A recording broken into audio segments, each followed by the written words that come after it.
بسم الله الرحمن الرحيم إن الحمد لله نحمده ونستعينه ونستغفره ونعوذ بالله من شرور أنفسنا وسيئات أعمالنا من يهده الله فلا مضل له ومن يضلله فلا هادي له أشهد أن لا إله إلا الله وحده لا شريك له وأشهد أن محمدا عبده ورسوله أما بعد فإن أصدق الحديث كتاب الله وخير الهدي هدي محمد صلى الله عليه وسلم وشر الأمور محدثاتها فإن كل محدثة بدعة وكل بدعة ضلالة وكل ضلالة في النار. Hadirin kaum muslimin rahimakumullah jami'an. Insyaallah kita akan membacakan pada kesempatan kita kali ini kisah sahabat Rasulullah yang bernama Mu'adz ibnu Jabal. Mu'adz ibnu Jabal. Mu'adz ibnu Jabal ini secara garis besar adalah salah satu di antara fuqaha'u as-sahabal kibar.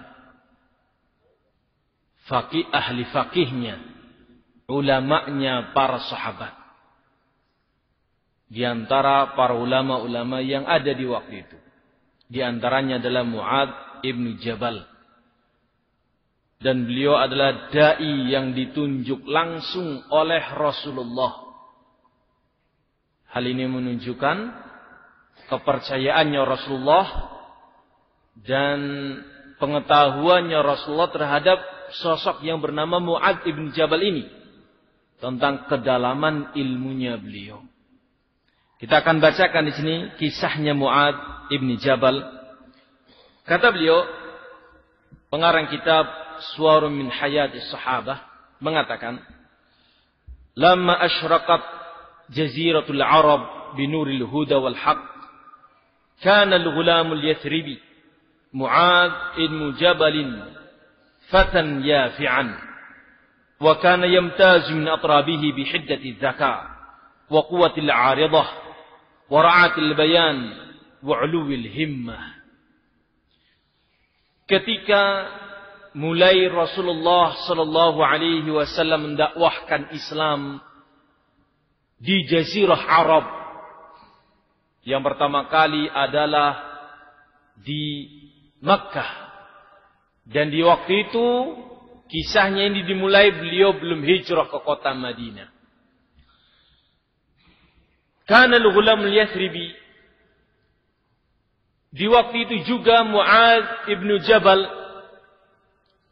masih sebagai seorang pemuda yang memiliki kecerdasan yang melebihi daripada pemuda-pemuda yang lain.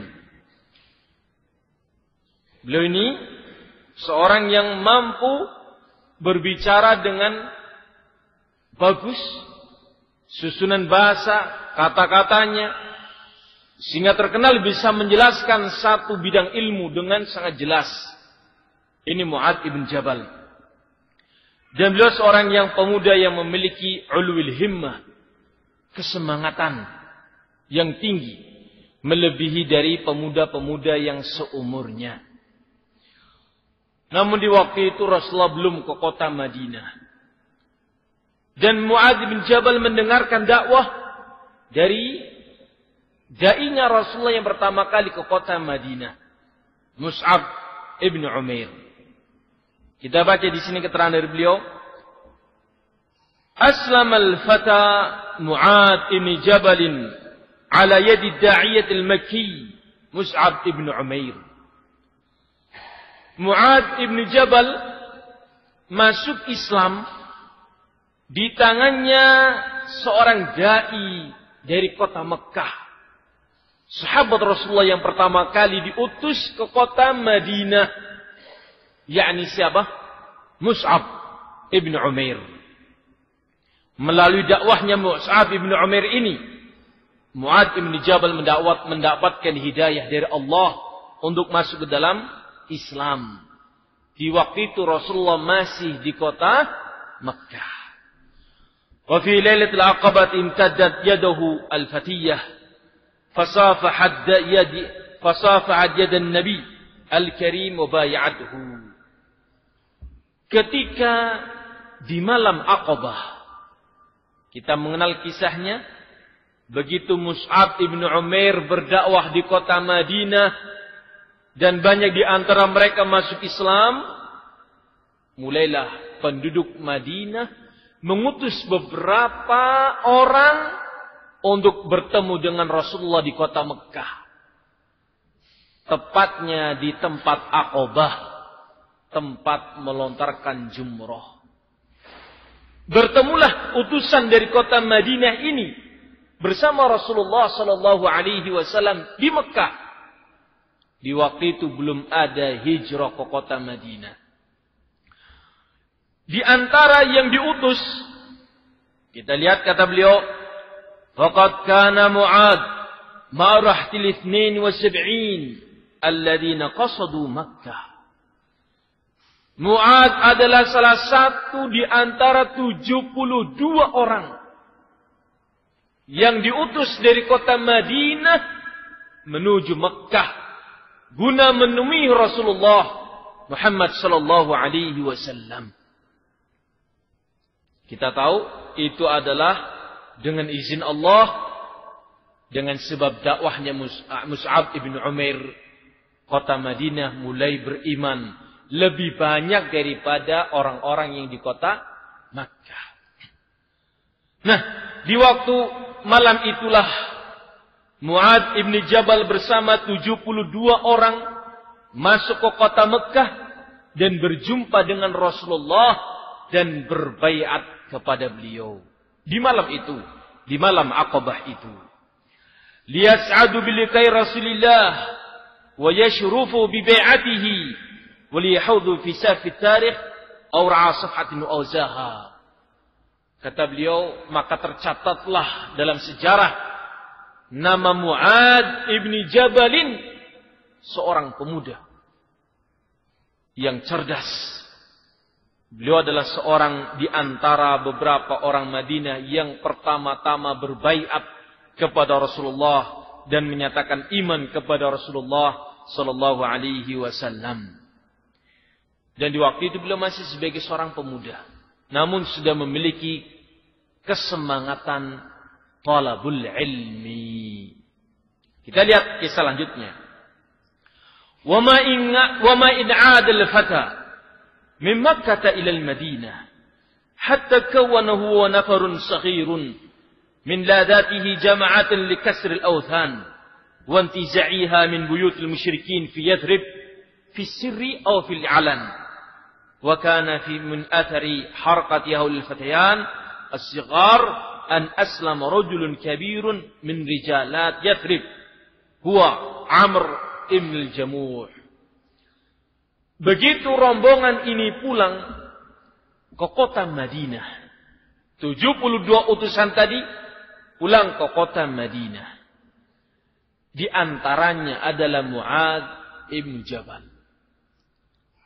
Begitu pulang di kota Madinah, beliau sangat bersemangat sekali untuk mendakwahkan tauhid dan untuk menghancurkan berhala-berhala yang masih ada di kota Madinah di waktu itu. Kita ketahui bersama bahwa di kota Madinah di waktu itu belum semuanya muslimin. Masih banyak di antara mereka musyrikin. Di antara tokoh musyrikin yang ada di kota Madinah bernama Amr ibnul Jamuh. Awalnya beliau adalah tokoh musyrikin, namun kemudian masuk Islam dengan sebab perbuatannya Mu'ad ibn Jabal dan beberapa pemuda-pemuda yang lainnya yang sudah masuk Islam dan berkeinginan untuk mencabut dan membuang patung-patung yang berada di rumah-rumah kaum musyrikin di kota Madinah. Kita lihat apa yang dilakukan oleh Mu'ad ibn Jabal bersama dengan para pemuda-pemuda yang telah masuk Islam di kota Madinah. Suatu hari, kana Amr ibn Jamuh sayyidan. Suatu hari Mu'adz ibn Jabal dan beberapa pemuda yang lain yang telah masuk, di antaranya adalah anak-anaknya Amr ibn Jamuh. Mereka sudah masuk Islam, tapi bapaknya masih sebagai musyrik.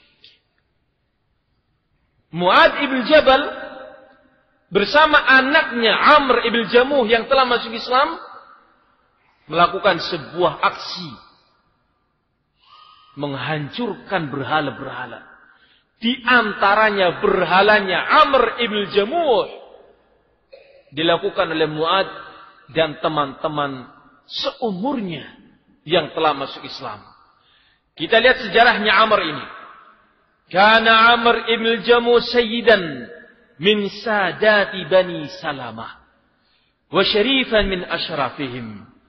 Amr ibn Jamuh adalah seorang tokoh besar dari Bani Salamah. Orang yang sangat terhormat di antara tokoh-tokohnya mereka. Wa kana qad ittakhadha li nafsihi sanaman min nafisil khashab kama kana yasna'u al-ashraf. Amr ibn Jamuh dia memiliki patung yang dibikin dari kayu yang sangat mahal. Kayu yang sangat mahal. Kayu yang sangat dimuliakan di waktu itu. Dipahatlah dari kayu itu patung. Patungnya Lata, patungnya Manat, patungnya Uzza, dan yang lainnya. Dibikinlah patung. Patung tersebut disimpan di salah satu kamar di rumahnya Amr ibn Jamuh ini. Dan ini memang kebiasaan tokoh-tokoh kaum musyrikin Quraisy memiliki patung khusus terbikin dari kayu khusus yang sangat berharga. Ini kebiasaan mereka. Wa kana syekhu Bani Salamah yu'na bi sanami hada shadd al-inayah fa yujalliluhu bil harir. Yudammihuhu kulla sabahi tayyib. Kata beliau, Amr ibn Jamuh sebagaimana layaknya tokoh-tokoh Quraisy yang lainnya, tokoh-tokoh musyrikin yang lainnya, setiap hari patungnya itu dikasih minyak wangi. Dirawat sedemikian rupa. Bahkan dikasih baju yang terbikin dari sutra. Diletakkan di ruangan yang paling termulia dan di tempat yang tinggi. Ini adalah Tuhannya Amr ibn Jamuh. Patungnya Amr ibn Jamuh. Mana? Ya. Apa yang dilakukan oleh Mu'adz beserta para pemuda yang lainnya, di antaranya adalah anaknya Amr bin Jamuh ini. Faqama al-fityanu as-sighar ila sanamihi tahta junhi dhallam wa hamaluhu min makanihi wa kharaju bihi ila khalfi manazili Bani Salamah wa alqawhu fi hufratin kanat tujma'u fiha al-aqdar. Aksinya Mu'adz ibn Jabal dan para pemuda yang lain adalah di malam hari yang gelap masuklah Mu'adz dan anaknya Amr ibn Jamuh yang telah masuk Islam ke ruangan di mana patungnya Amr ibn Jamuh ada di situ. Diambillah patung tersebut, dicuri oleh Mu'adz bin Jabal untuk dibuang di patung, agar Madinah bersih dari kesyirikan, agar Madinah bersih dari patung-patung yang disembah oleh kaum musyrikin. Diambil patungnya Amr bin Jamuh ini pada malam yang sangat gelap itu. Kemudian dibawa menuju ke belakang daerahnya permukimannya Bani Salamah tadi. Di mana di belakang itu adalah jambannya mereka. Tempat dibuangnya kotorannya kaum Bani Salamah. Patung tersebut dilemparkan oleh Mu'adz ibn Jabal. dan beberapa pemuda yang lainnya ke tempat jamban tersebut. Bahasa kita sepiteng. Nah, masukkan ke situ. Oleh Mu'adz ibn Jabal. Falamma asbaha syekhu iftaqada sanamu falam yajiduhu. Ketika di pagi hari layaknya mereka menyembah patung-patung mereka, datanglah Amr bin Jamuh ke tempat di mana patungnya ada. Ternyata tidak didapati patungnya ada di situ. Hilang patungnya. Wa bahatha anhu fi kulli makanin hatta alfahu mukibban ala wajhi fil hufrati ghariqan fil aqdar. Dicarilah oleh Amr bin Jamuh ini ke kanan ke kiri. Mana patungnya ini? Mana patungnya ini? Tuhannya hilang. Diambil orang ini. Dicari. Akhirnya ketemu dalam kondisi nyungsrep di sepiteng. Ini Tuhannya kaum musyrikin Quraisy. Kaum musyrikin Amr bin Jamuh ini. Nyungsrep di sepiteng. Faqala, maka Amr marah seketika. Mengatakan, wailakum man ada ala alihatina fi hadhihi lailah. Binasa kalian. Siapa yang melakukan ini kepada Tuhan kami semalam? Ya, Tuhannya dicuri, lemparkan ke sepiteng. Yang melakukan siapa?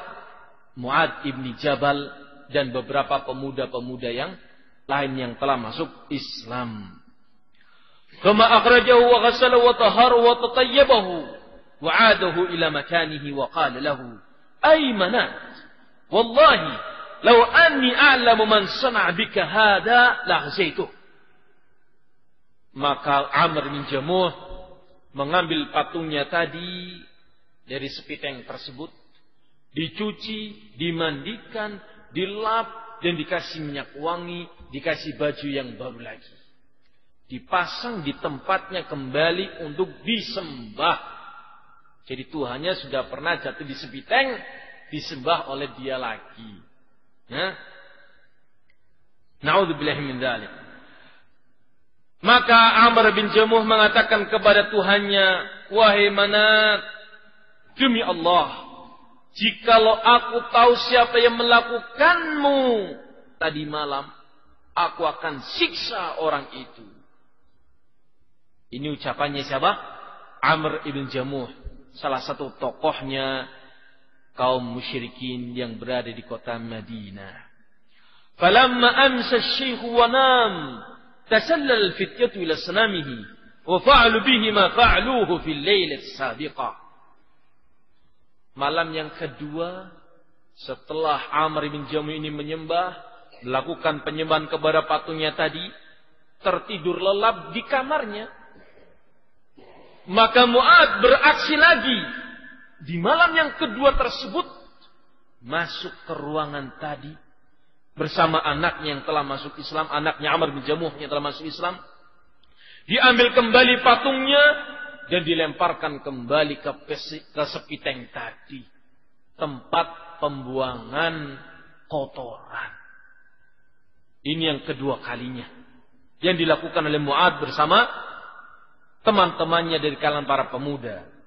فما زال يبحث عنه حتى وجده في حفرة أخرى من تلك الحفر فأخرجه وغسله وطهره وعطره وتوعد من عدوا عليه أشد الوعيد فلما تقر ذلك منهم استخرجه من حيث ألقوه وغسله ثم جاء بسيفه فعلقه عليه وقال يخاطبه والله إني ما أعلم من يفعل بك هذا الذي تراه فإن كان فيك خير يا منات فادفع عن نفسك. Perhatikan. Ternyata di pagi harinya Amr ibn Jamuh pun mencari lagi dan didapati berada di tempat yang sama. Maka dia pun marah. Lebih besar marahnya daripada yang pertama. Mengumpat dan mengancam. Siapa yang melakukan ini, aku akan siksa dia. Aku akan siksa dia. Ancaman yang keras dari tokoh musyrikin ini.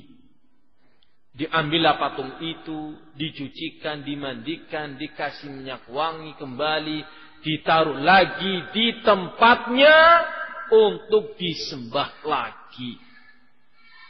Sudah nyungsrek berapa kali? 2 kali. Nanti yang ketiga kalinya. Ini perbuatannya siapa? Mu'adz ibn Jabal. Dalam rangka menyadarkan kaum musyrikin bahwa Tuhan mereka itu la yanfa'u la yadur. Tidak bisa memberikan apa-apa. Tidak bisa memberikan manfaat dan juga tidak bisa memberikan madarat. Benda mati yang tidak layak disembah. Ini pun termasuk di antara dakwah yang dilakukan oleh para sahabat di kota Madinah, di antaranya Mu'adz bin Jabal. Kemudian begitu pada malam yang ketiga, Amr bin Jamuh pun saking jengkelnya, saking marahnya, Amr bin Jamuh ini mengambil pedang punyanya dia. Ya, anak-anak dia atur itu Siapa itu yang atur anak-anak? Diambillah pedangnya Amr ibn Jamuh, dihunuskan pedang tersebut. Untuk memberitahukan siapa yang melakukannya akan dipenggal oleh dia. Namun pola pikirnya lagi-lagi nggak ketahuan, Dia tidur lelap.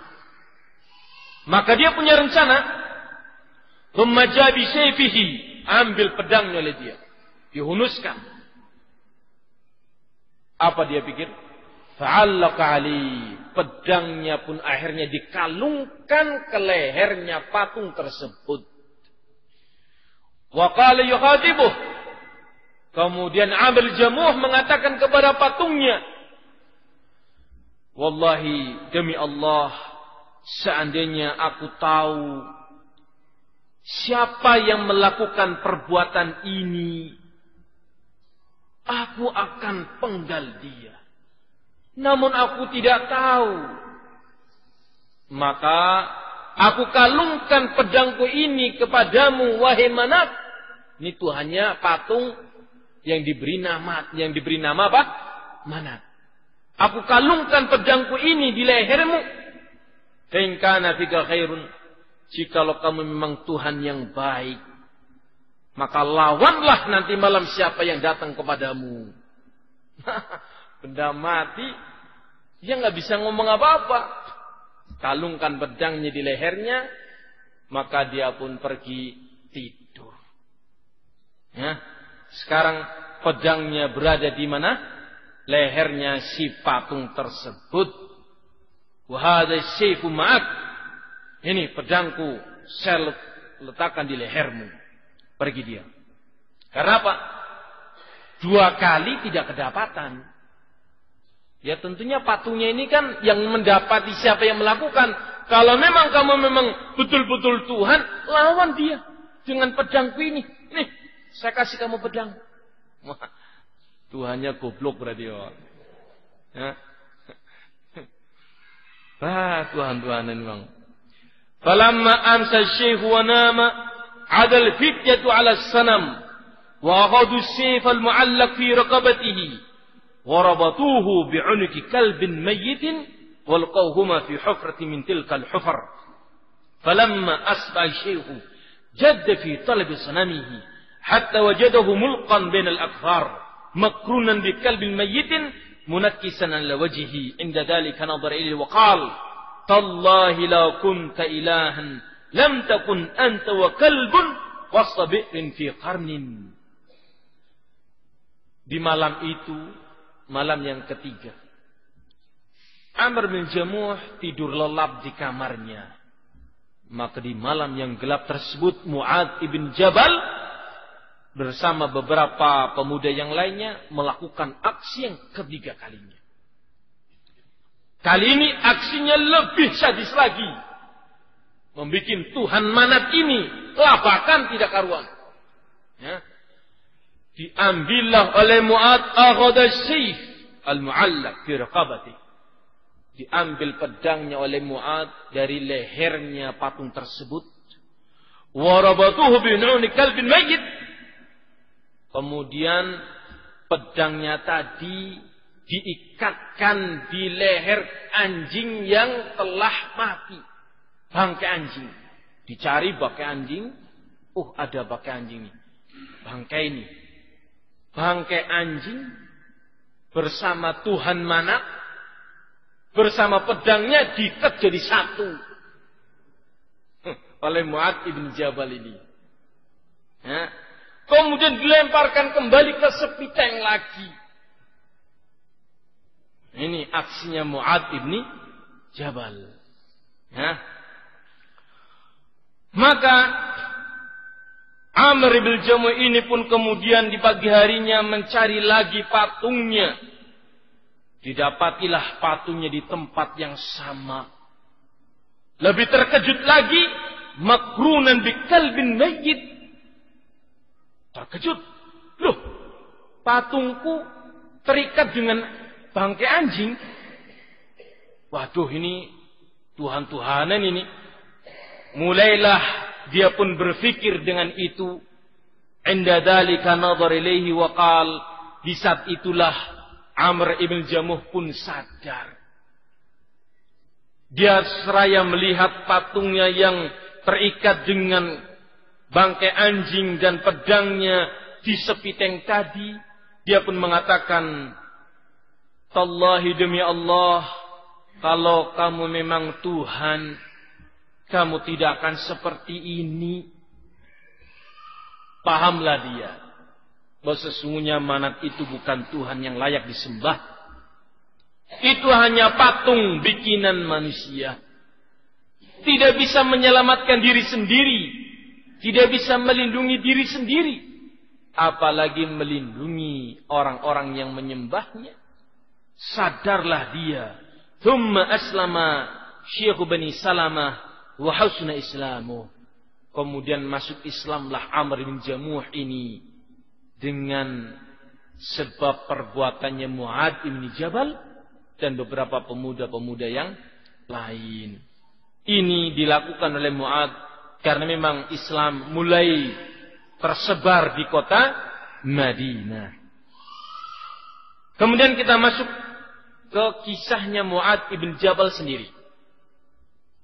Walamma qadima ar-rasulu 'ala al-madinati muhajiran lazimahu al-fata Mu'adz bin Jabal mulazamata dhilli sahibihi fa'aghadha anhu al-Qur'an wa talaqa 'alayhi syari' al-Islam hatta ghada min aqri as-sahabati li kitabillahi wa 'alamihim bi syar'i.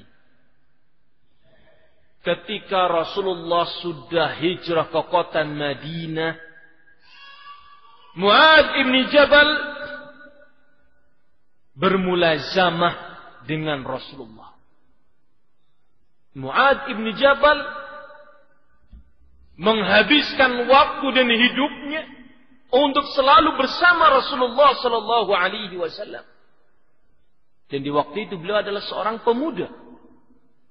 Menghabiskan waktunya hari-harinya sampai-sampai terkenal beliau seperti bayangannya Rasul. Di mana Rasulullah berada, Mu'adz bin Jabal pasti ada di sampingnya. Ini kehidupannya Mu'adz bin Jabal setelah Rasulullah hijrah ke kota Madinah. Fa'akhadha anhu al-Qur'an. Maka Mu'adz bin Jabal pun menghafal Al-Quran langsung dari lisannya Rasulullah sallallahu alaihi wasallam. Beliau mendapatkan wahyu apa? Dibacakan oleh malaikat Jibril kepada beliau. Begitu beliau sudah menghafalkannya, dibacakan kepada sahabat-sahabatnya. Di antaranya adalah Mu'adz bin Jabal. Sehingga Mu'adz bin Jabal menghafal Al-Quran bukan dari mulut orang lain, tapi langsung dari Rasulullah sallallahu alaihi wasallam. Ini keistimewaannya Mu'adz bin Jabal. Wa talaqa alaihi syari' al-Islam, dan beliau pun mempelajari syariat Islam langsung dari sumbernya yaitu Rasulullah sallallahu alaihi wasallam, sampai jadilah beliau sebagai seorang yang terkenal ahli di bidang Al-Quran dan ahli di bidang syariat Islam. Dengan kata singkat, beliau ini adalah murid aslinya Rasulullah langsung. Gurunya beliau adalah Rasulullah langsung. Ini Mu'adz ibn Jabal. Haddatha Yazid bin Qutayb qala, suatu hari ada seorang ulama dari kalangan para tabi'in bernama Yazid bin Qutayb. Beliau mengatakan, dakhaltu masjid Himsa.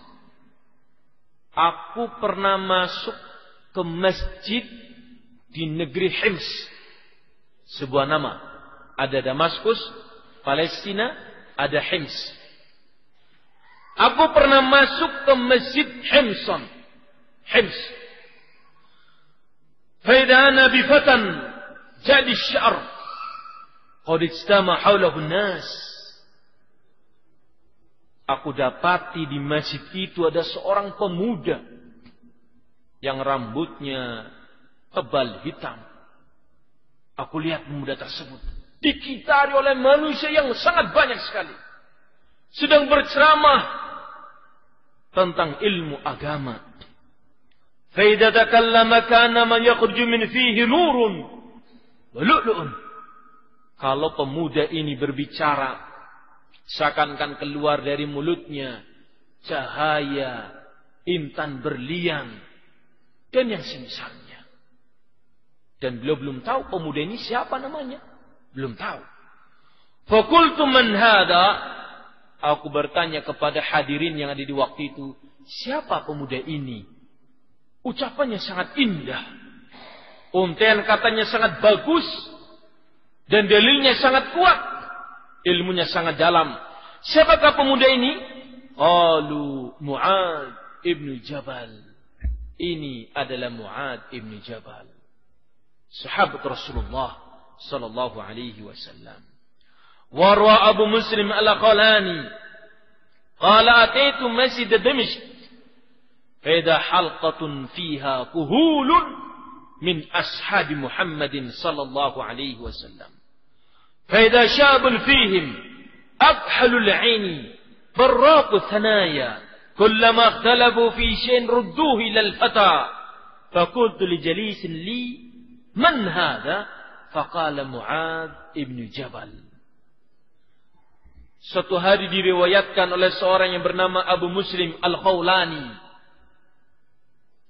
ulama di zaman para tabi'in. Aku di waktu itu masuk sebuah masjid besar di Damaskus. Karena nanti akan disebutkan Mu'adz ibn Jabal ini adalah da'inya Rasulullah yang diutus ke berbagai macam negeri. Sepeninggal Rasulullah, Mu'adz diutus oleh Abu Bakar. Sepeninggal Abu Bakar, Mu'adz diutus oleh Umar sebagai da'i. Di antaranya adalah ke Yaman, di antaranya ke Damaskus, ke Hims, dan nanti yang berikutnya adalah ke negeri Palestina. Akan kita baca kisahnya nanti insyaallah. Kata Abu Muslim al-Khawlani, aku memasuki masjid besar di Damaskus. Aku dapati di waktu itu sebuah halaqah majlis ta'lim, yang di situ terdapat banyak sahabat-sahabat Rasulullah. Ada sahabat ini, sahabat ini, sahabat ini, sahabat ini. Banyak sahabat. Namun aku melihat ada seorang pemuda yang matanya bercelak, rambutnya hitam, wajahnya ganteng.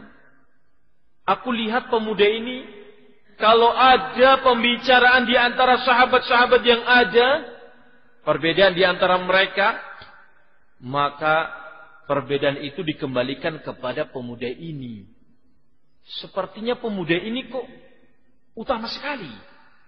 Sahabat-sahabat yang lain bertanyanya kepada pemuda ini.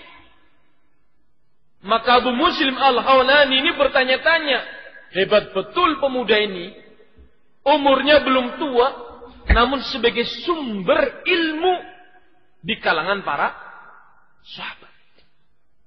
Maka beliau pun bertanya, man hadha? Siapa pemuda ini? Masya Allah, sebagai rujukannya para sahabat yang lain. Maka orang-orang yang ada di sekitar itu mengatakan, ini adalah Mu'ad ibn Jabal. Ulamanya para sahabat. Masya Allah. Ini Mu'ad ibn Jabal. Wala gharwa. Dan tidaklah asing, kata beliau. Tidaklah aneh. Mu'ad rubbiya fi madrati Rasulullah sallallahu alaihi wasallam. Mundu nu'umatil adfar. وتخرج على يديه فنهل العلم من ينابيعه العزيرة. Tidaklah aneh, bukan sesuatu yang mengherankan kalau Mu'ad seperti itu. Karena memang Mu'ad dari semenjak umuran pemuda, remaja menginjak muda, itu sudah dididik langsung oleh Rasulullah. Kalaulah dikatakan siapa gurunya Mu'ad, Nabi Muhammad sallallahu alaihi wasallam. Di mana madrasahnya Mu'ad? Madrasahnya Rasulullah di Masjid Nabawi. Lulusan mana Mu'ad? Lulusannya sekolahnya Rasulullah sallallahu alaihi wasallam. Sumbernya ilmu. Di saat sahabat yang lainnya ada kesibukan dagang, kesibukan mengurusi bangsa, pemerintahan di waktu itu, diutus ini, diutus itu. Mu'ad ibn Jabal duduk selalu bersama Rasulullah, menimba ilmu terus dengan Rasulullah. Pagi, siang, sore, malam, terus seperti itu Mu'ad ibn Jabal. Karena itu, ya pantas kalau ada beberapa sahabat yang belum mendengarkan sebuah hadis, ternyata Mu'ad telah mendengarkannya langsung dari Rasul. Ini dia. Sehingga tidaklah aneh kalau Mu'ad seperti itu posisinya di kalangan para sahabat. Wa akhadha al-ma'rifata min ma'iniha al-asil. Fakana khairu tilmidin li khairi mu'allimin. Mu'ad mengambil ayat bersama maknanya dari sumbernya langsung. Mu'ad mengambil hadis bersama pemahamannya dari sumbernya langsung. Maka beliau adalah sebaik-baik murid bagi sebaik-baik pengajar. Siapa? Rasulullah sallallahu alaihi wasallam. Wa hasbu Mu'ad syahadatan ayyakula anhu Rasul. Suatu hari Rasulullah memberikan syahadah. Syahadah, kalau kita mengatakan zaman sekarang ijazah. Sebagai bentuk rekomendasi atau pujian atau pernyataan dari seorang guru tentang muridnya. Oh, muridnya ini memiliki ilmu, diberilah ijazah atau kalimat lainnya syahadah. Persaksian guru terhadap muridnya. Suatu hari Rasulullah mengatakan tentang Mu'ad, a'lamu ummati bil halal wal haram Mu'ad ibn Jabal. Orang yang paling tahu di umatku tentang halal dan haram adalah Mu'ad ibn Jabal. Ini tentu rekomendasinya Rasulullah an ilmin. Di atas pengetahuan beliau terhadap posisi Mu'ad. dan kedalamannya ilmu Mu'adz ibn Jabal setelah belajar dengan Rasulullah sallallahu alaihi wasallam. Ini dia. Masya Allah, ikhwan. Ini memberikan semangat kepada kita bahwa ilmu itu akan membawa orang kepada kemuliaan.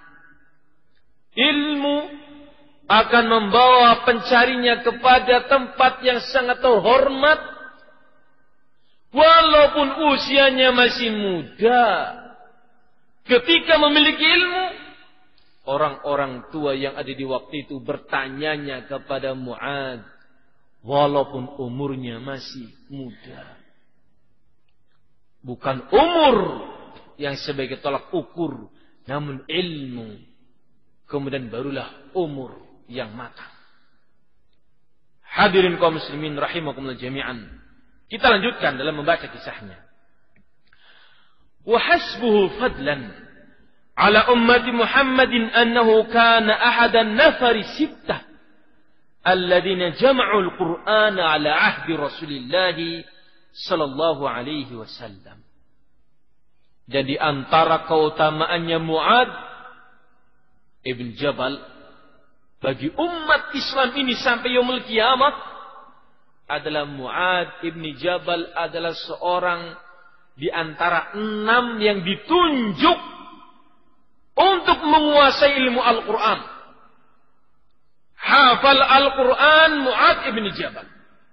Dan di saat penulisan Al-Quran, Mu'adz ibn Jabal pun salah satu di antara yang ditunjuk untuk menulisnya.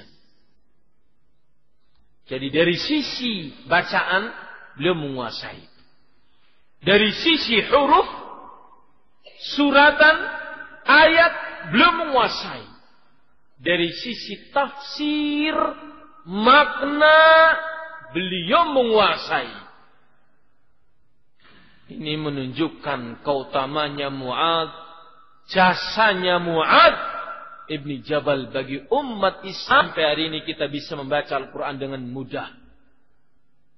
Juz yang pertama sudah terkumpul sampai juz yang ke-30 dengan harokat yang jelas, dengan ayat yang jelas, dengan surat yang jelas, dengan bacaan yang jelas pula. Salah satu yang berjasa kepada kita adalah Mu'adz ibn Jabal ini. Masya Allah, ikhwan. Ya. Walida kana ashabu Rasulillah idza tahaddatsu wa fihim Mu'adz ibn Jabal nadaru ilayhi haibatan lahu wa ta'ziman li'ilmihi. Oleh karena inilah ketika para sahabat sedang berkumpul, mereka membicarakan tentang ilmu. Kemudian tiba-tiba muncul Mu'adz ibn Jabal di tengah-tengah mereka. Maka mereka pun kemudian diam. Dan semuanya memandangkan wajahnya kepada Mu'adz ibn Jabal. Sebagai bentuk penghormatan kepada Mu'adz ibn Jabal. Walaupun umurnya masih muda. Karena mereka tahu. Dalam hal ilmu, Mu'adz ibn Jabal adalah di antara sahabat yang besar yang memiliki ilmu di antara sahabat yang lainnya. Ini. Waqad wada'a ar-Rasulul Karim wa sahibahu min ba'dihi hadhihi taqat al-'ilmiyyah al-faridata fi khidmat al-Islam wal muslimin. Sungguh di zaman Rasulullah, Mu'adz sebagai dai yang diutus oleh Rasul. Demikian pula di zaman khalifah yang setelahnya, Abu Bakar dan Umar, mendudukkan Mu'adz sebagai utusan delegasi dalam hal ilmu. Kalau ada orang yang bertanya, satu kaum bertanya tentang ilmu, minta diutus seorang alim untuk mengajarkan ilmu. Yang diutus oleh Rasulullah siapa? Di antaranya adalah Mu'adz ibn Jabal. Begitu seterusnya di zaman Abu Bakar dan demikian pula di zaman Umar. Ini tak lain menunjukkan kedalamannya ilmu siapa? Mu'adz ibn Jabal. Ya. Fahada huwa an-nabi yara jumu'a Quraisy tadkhulu fi dinillahi afwaja ba'da fath Makkah wa yash'uru bihajati al-muslimin al-judud ila mu'allim kabirin yu'allimuhum al-islam wa yufaqihuhum bi syara'ihi fa yahadu bi khilafatihi ala Makkah li Attab ibn Usayd wa yastabqi ma'hum Mu'adh ibn Jabal liyu'allima an-nas al-Qur'an yufaqihum fi dinillah. Kisahnya, ketika Rasulullah mendapati tatkala penaklukan kota Mekah, penduduk Mekah banyak masuk Islam bergelombang-gelombang, sebagaimana disebutkan dalam surat An-Nasr, yadkhuluna fi dinillahi afwaja. Mereka masuk Islam, berbondong-bondong masuk Islam. Orang-orang yang berada di kota Mekah. Maka di waktu itu Rasulullah sallallahu alaihi wasallam menetapkan pemimpin yang ada di kota Mekah bernama Attab ibn Usayd. Rasulullah setelah menaklukkan kota Mekah kembali ke Madinah. Dipilih sahabat Attab ibn Usayd untuk menjadi gubernur, pemimpin di negeri Mekah. Ternyata kita lihat kaum muslimin yang baru-baru masuk Islam ini, yang mereka adalah musyrikin Quraisy aslinya dan penduduk sekitar kota Mekah, baru-baru masuk Islam. Butuh ta'lim tidak? Butuh belajar tidak? Butuh. Maka Rasulullah sallallahu alaihi wasallam memasang Mu'adh ibn Jabal di samping sahabat yang bernama Attab ibn Usayd sebagai gubernur. Mu'adh ibn Jabal pun dipasang oleh Rasulullah di Mekah guna mengajari ilmu tentang urusan agama kepada masyarakat Mekah yang baru masuk Islam. Jadi dai kondang Bapak. Bukan hanya julukan sejuta umat ini. Namun kaum muslimin sampai hari ini mendapatkan ilmu melalui diantaranya adalah jasanya Mu'adh ibn Jabal. Kira-kira dari zaman dulu sampai sekarang jutaan atau miliaran Bapak. Ya. Jadi bukan hanya sejuta umat Bapak. Ya. Bahkan setriliun umat lebih. Dan bilangan di atas triliun apa sih? Tidak ada. Ya. Kebingungan ngomongnya Bapak. Kemudian kata beliau, walamma ja'at rusulu mulukil Yaman. Ketika datang utusan dari raja-raja negeri Yaman. Negeri Yaman mendatangkan mengutus utusan ke Rasulullah di Madinah. Tu'lin Islamahum Islama man wara'aha. Mengabarkan bahwa negeri Yaman, rajanya dan masyarakatnya sudah masuk Islam. Ini berita yang mengembirakan. Wa tas'aluhu ayyab'atha maha ma yu'allimun nasa dinahum.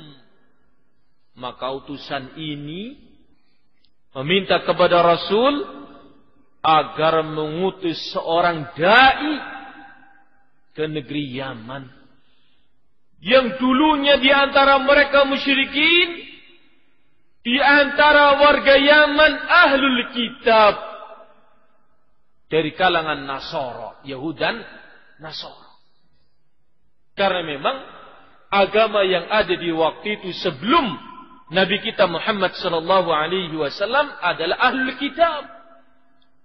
Fisnya fis Arab. Agamanya agama Nasara. Karena memang agama sebelumnya, sebelum agama Islam ini adalah agamanya Nabi siapa? Isa ibnu Maryam. Sehingga Yaman di waktu itu masyarakatnya dari kalangan kaum musyrikinnya juga banyak, dari kalangan ahlul kitabnya juga banyak. mereka masuk Islam berbondong-bondong. Maka Rasulullah diminta untuk mengutus seorang dai untuk mengajarkan Islam, mengajarkan ilmu kepada mereka. Maka apa yang terjadi di waktu itu? Intadaba lihadi limuhimmati jiddan nafara min ad-du'atil hudat min ashabihi. Maka Rasulullah pun memilih di antara sahabat-sahabat yang memang layak untuk dikirim ke sebuah negeri mengajarkan Islam beserta syariat yang ada di dalam. Tentu ini tugas berat, orangnya pun orang pilihan yang dipercaya oleh Rasulullah sallallahu alaihi wasallam. Ternyata apa yang terjadi? Siapa yang dipilih oleh Rasulullah? Wa ammar Mu'ad ibn Jabalin. Rasulullah sallallahu alaihi wasallam memerintahkan tugas ini agar dilaksanakan oleh Mu'ad ibn Jabal. Dikirimlah Mu'ad ibn Jabal oleh Rasulullah sallallahu alaihi wasallam. Coba perhatikan pelepasannya Mu'ad menuju Yaman. Ini terjadi di akhir-akhir hidupnya Rasulullah. Di waktu itu tidak seorang pun tahu dia akan wafat kapan. Kita katakan di akhir-akhir karena kita sudah tahu wafatnya Rasulullah kapan. Sudah tahu belum kalian? Wafatnya Rasulullah kapan? Tahu belum? Kalau wafatnya kalian kapan? Belum tahu. Ini maksudnya adalah tidak seorang pun tahu kapan Rasulullah akan wafat. Namun lihat kisahnya di sini. Wa qad kharaja an-nabiyyul karim salawatullahi wa salamu alaihi yuwaddi'uhu bi'dahu al-huda wan-nur hadhihi wa tafiqa yamshi tahta rahilati Mu'ad wa Mu'adun rakiban. Begitu diumumkan oleh Rasulullah di Masjid Nabawi, Mu'ad akan berangkat ke negeri Yaman atas permintaan raja-raja dari Yaman yang sudah masuk Islam. Akhirnya beliau pun kemudian keluar dari rumah, melihat posisi Mu'ad berada di atas kudanya. Rasulullah berdiri di bawah, Mu'ad duduk di atas kendaraannya. Sebentar lagi mau berangkat ke negeri mana? Yaman. Yuwaddi'uhu, Rasulullah kemudian memberikan nasihat-nasihat, wejangan-wejangan, memberikan kata-kata perpisahan. Sebagaimana kita kalau hendak mengantar keluarga, semoga selama di jalan banyak-banyak berzikir, banyak-banyak berdoa. Rasulullah mengingatkan hal itu kepada Mu'ad. Wa tafiqa yamshi. Mu'ad pun kemudian berjalan. Bukan berjalan, apanya berjalan? Kudanya mulai berjalan. Mu'ad berposisi duduk di atas apa? Kudanya. Ternyata Rasulullah sallallahu alaihi wasallam tidak berdiri melepas begitu saja. Beliau pun mengiringi perjalannya Mu'ad ibni Jabal. Mu'ad pun berjalan pelan-pelan. Rasulullah di sampingnya berjalan kaki. Masya Allah. Ini menunjukkan keutamaannya Mu'ad ibni Jabal. Da'inya Rasulullah sallallahu alaihi wasallam. Ya. Wa tala Rasul masyahu ma'ah. Dan Rasulullah pun berjalan lama jalannya. yakni jauh. Tidak cuma jalan sedikit, silakan. Tidak. Jalan Mu'ad di atas kudanya, Rasulullah jalan kaki terus agak jauh keluar dari kota Madinah. Di antara ucapan beliau kepada Mu'ad, "Tsumma awsahu wa qala." Rasulullah mewasiatkan, salah satu ucapannya adalah, "Ya Mu'ad, innaka asa alla talqani ba'da 'ami hadha wa la'allaka an tamurra bi masjidi wa qabri. Wahai Mu'adz, innaka asa, sesungguhnya engkau bisa jadi wahai Mu'adz tidak ketemu lagi setelahku ini. Orang kalau berpisah ngomong seperti itu bagaimana Bapak? Anda melepaskan anak pergi belajar umpamanya ke negeri Yaman umpamanya, ya, ke tempatnya para ulama sana, mengatakan, nak, besok nggak ketemu lagi sama Abi. Maksudnya nopo? Bapakku hormati. Seakan-akan seperti itu. Kira-kira sang anak bagaimana? Terenyuh tidak? Terenyuh. Tapi karena kita tidak tahu kapan kita mati, ya jangan pesan seperti itu. Dramatis temen kata orang. Belajar yang giat di tempatnya Syekh Abdurrahman. Besok sudah nggak ketemu sama Abi lagi. Malah temen kepikiran malah. Jangan. Ini Rasulullah karena beliau tahu dengan berita dari siapa? Allah Subhanahu wa ta'ala. Ya Mu'adz, bisa jadi engkau tidak ketemu lagi setelah ini denganku. Bisa jadi engkau kembali ke Madinah, wahai Mu'adz. Engkau hanya melintas di masjidku dan kuburku. Ini ucapan Rasulullah. Oh, sudah habis waktunya ya.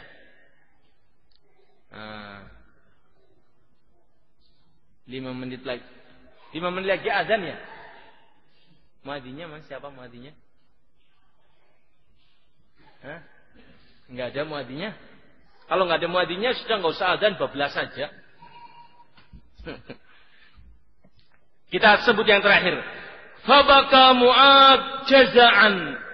Maka Mu'adz seketika itu menangis mendengarkan berita itu. Li firaqi nabihi wa habibihi Muhammadin sallallahu alaihi wasallam wa baka ma'hul muslimun. Maka Mu'adz pun menangis karena berita ini bukan sembarangan berita ini. Ini kalau yang ngomong wartawan nggak digubris, tapi yang mengucapkan kata-kata ini Rasulullah. Ini isyarat dari beliau, dan apa yang diucapkan oleh beliau pasti terjadi. Mu'adz tidak akan kembali ke Madinah bertemu lagi dengan Rasul. Maka beliau pun menangis mendengarkan berita itu. Demikian pula kaum muslimin yang ada di waktu itu melihat perpisahan antara Rasul dengan Mu'adz, ikut menangis. Itu isyarat wa sadaqa nubuwwatir Rasul, dan telah benar kenabian Rasulullah memang. Tidak bohong Rasulullah. Wa maqtahalat 'ainan Mu'adz bi ru'yatin nabiyyi ba'da tilka as-sa'ah. Setelah itu, setelah perpisahan itu, Mu'adz tidak lagi bisa melihat Rasulullah sallallahu alaihi wasallam. Begitu Mu'adz kembali dari Yaman menuju Madinah, didapati Rasulullah sallallahu alaihi wasallam telah meninggal dunia. Wallahu alam bissawab. Insyaallah mudah-mudahan kita akan lanjutkan kisahnya Mu'adz pada pertemuan yang akan datang. Kita tutup dengan doa kafarat majlis. Subhanaka wa bihamdika asyhadu an la ilaha illa anta. Assalamualaikum warahmatullahi wabarakatuh.